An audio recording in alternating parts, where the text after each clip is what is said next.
Dear Patriots, before the news starts, please subscribe to our patriotic channel by clicking the subscribe button. Give us a thumbs up to this video. Don't forget to leave your opinion below in the comments section. Share the news on Facebook and Twitter so your friends see it. Thank you. The director of Doctor Strange just said American Christians are racist and greedy. Hollywood box office grosses have been slumping for several years now, and yet liberal movie executives, stars and directors still feel like they have the right to openly bash the 150 million Americans who do not agree with their political views. One recent disgusting example of this came when liberal director Scott Derrickson, who has made hits like Doctor Strange and the Exorcism of Emily Rose, decided to publicly declare that Christians in America are racist, greedy and worst. Posted Scott on his Twitter account, "Christians put Trump into office, because mainstream American Christianity is racist, greedy, and nationalistic, things Christ was vehemently against. So don't ever call me an evangelical. In fact, don't even call me Christian unless you know what I mean by that."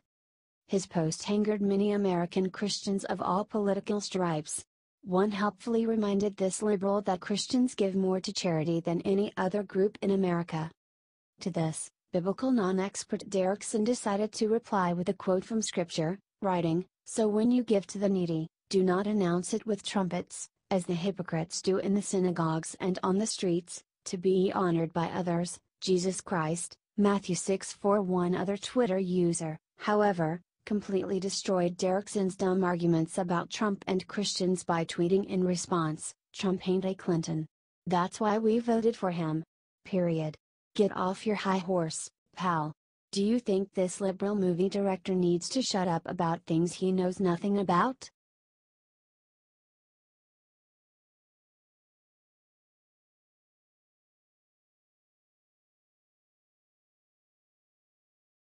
"You called me a liar," Greta Van Susteren rains hell on Gretchen Carlson for what she did. Former Fox News hosts Greta Van Susteren and Gretchen Carlson got into a public fight recently that showed just how deep feelings have been running about alleged sexual harassment and assault. Things kicked off when ABC News put out a fake news story about Michael Flynn speaking with Russian officials before Election Day. ABC put out a clarification, but Greta called them out, tweeting, "What makes it worse is that ABC won't admit its error and now tries to sugarcoat it with now calling their correction just a clarification dash," and other news organizations of course repeated ABC original story. Bizarrely, Van Susteren's former colleague Gretchen Carlson decided to make this unrelated story all about her, tweeting back, "True, but what about when you called me a liar 24 hours after my story broke? You knew no #facts. You were someone I had always admired and heralded every time you came on my show. And you are a lawyer, which made it outrageous." Carlson apparently has some bad blood with Van Susteren after Greta said about Gretchen in July 2016, "Of course, the first thing that occurred to me is that, unfortunately, we have a disgruntled employee, a colleague. I read that her show wasn't being renewed and, being a lawyer, I thought she got angry." Greta later qualified her remarks, saying, "I did not defend Roger Riles nor did I condemn him. I just stated what I knew or did not know. Period. As an aside, of course if I had known of any sexual harassment, I would not keep quiet as I would not want other people hurt by my silence. Who do you believe, Greta or Gretchen?"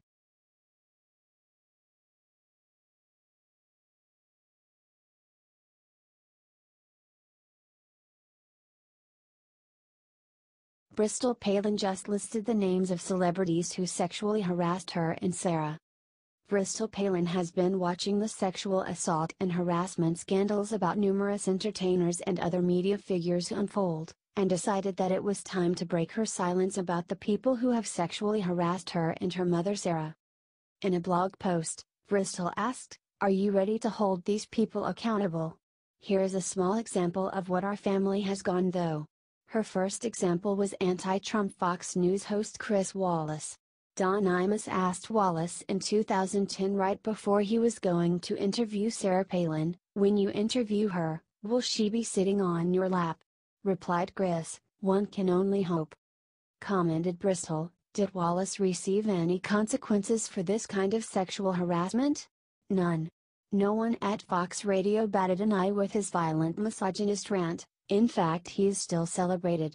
Bristol then described how David Letterman made a joke in 2009 about one of Sarah Palin's daughters getting knocked up by Alex Rodriguez at a New York Yankees game.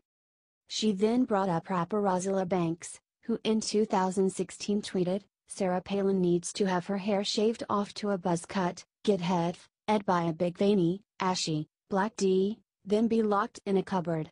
The rapper added, "Honestly. Let's find the burliest blackest 10s and let them run a train on her. Film it and put it on World Star." Bristol also brought up how in 2011 current CNN host Alison Camerota asked Sarah about her breasts in an interview. Said Bristol, "Harassing lines of questioning like that is to sexualize the female guest, thus discrediting the important issues she's there to discuss. Gee, I wonder why voters have a hard time taking female politicians seriously when a news organization is more interested in the size of their bra than their brain? Are you glad Bristol spoke out?"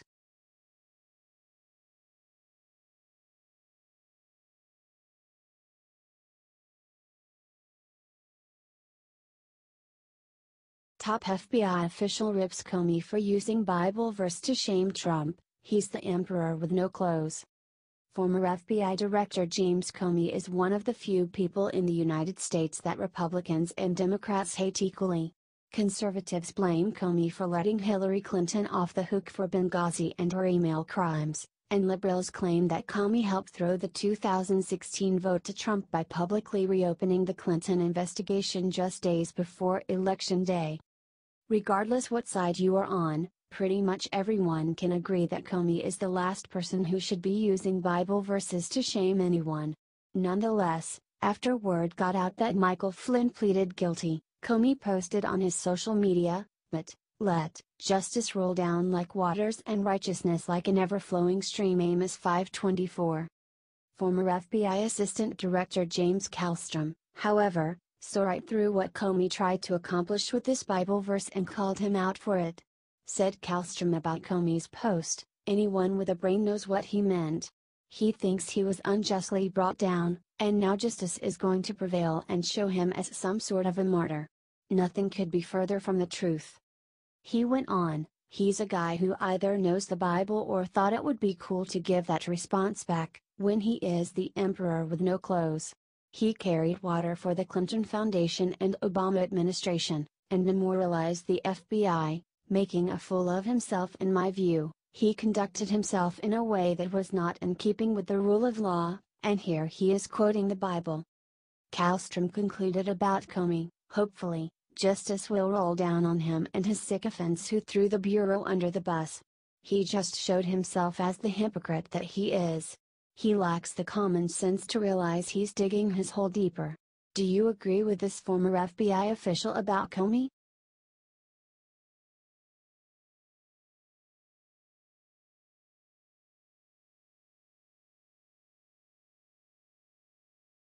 CNN accuses Trump of being too stupid to collude with Russia. For a long time the media has been arguing that President Trump colluded with Russia, with very little evidence. However, CNN's Mary Catherine Ham says that Trump's campaign was too reckless, arrogant, and undisciplined to have successfully colluded with Russia. She can name-call all she wants, but Trump is a lot more successful than she is. Not every single discussion with a foreign entity or person is illegal on its face, that can be routine in transitions. But the thing I've always thought about this White House is even if there is no there, at the collusion part of this, she started. I remain unconvinced that they were sly enough to cover up a giant criminal global collusion with the Russians because they are reckless, arrogant and undisciplined. And this is what has taken Flynn down. He was reckless and undisciplined and dishonest, said Ham. And that I think is going to be the pattern over and over again, because they are going to trip themselves up. Even if they are not being nefarious, they are going to mess up over and over again, and that's going to get them deeper into this, she said. How much more ridiculous can CNN possibly get?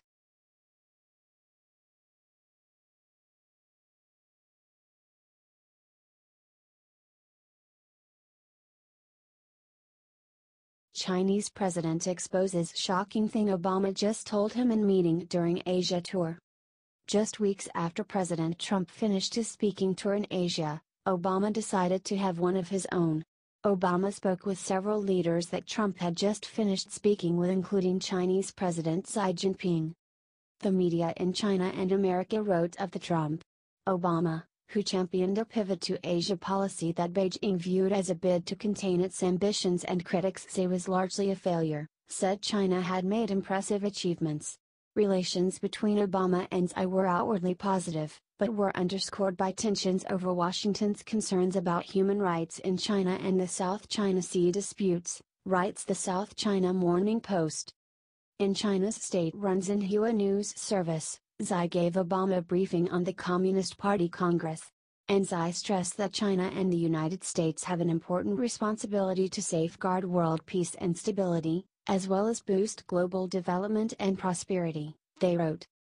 On the meeting itself, Xinhua said that Obama thanked Xi for meeting with him and appreciated China's development achievements.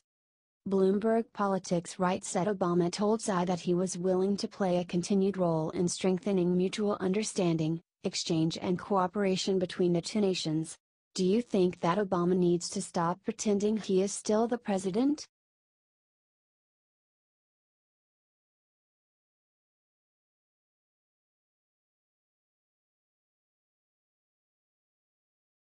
Hillary Clinton calls Matt Lauers firing karma for being mean to her in 2016 election.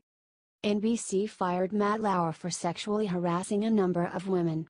But according to Hillary Clinton, it was all karma for treating her meanly during the 2016 election. Every day I believe more in karma, said Hillary. The only way we will get sexism out of politics is to get more women in politics, she continued. Hillary had talked about Lauer in her book What Happened. I was ticked off. NBC knew exactly what it was doing here. The network was treating this like an episode of The Apprentice, in which Trump stars and ratings soar. Lauer turned what should have been a serious discussion into a pointless ambush. What a waste of time, wrote Hillary. If only the victims of Matt Lauer's sexual harassment could understand that his firing was all about Hillary Clinton. Dear colleagues, on Monday night we received a detailed complaint from a colleague about inappropriate sexual behavior in the workplace by Matt Lauer. It represented, after serious review, a clear violation of our company's standards. As a result, we've decided to terminate his employment, wrote NBC in a statement. While it is the first complaint about his behavior in the over 20 years he's been here at NBC News, we were also presented with reason to believe this may not have been an isolated incident. Our highest priority is to create a workplace environment where everyone feels safe and protected, and to ensure that any actions that run counter to our core values are met with consequences, no matter who the offender, wrote NBC.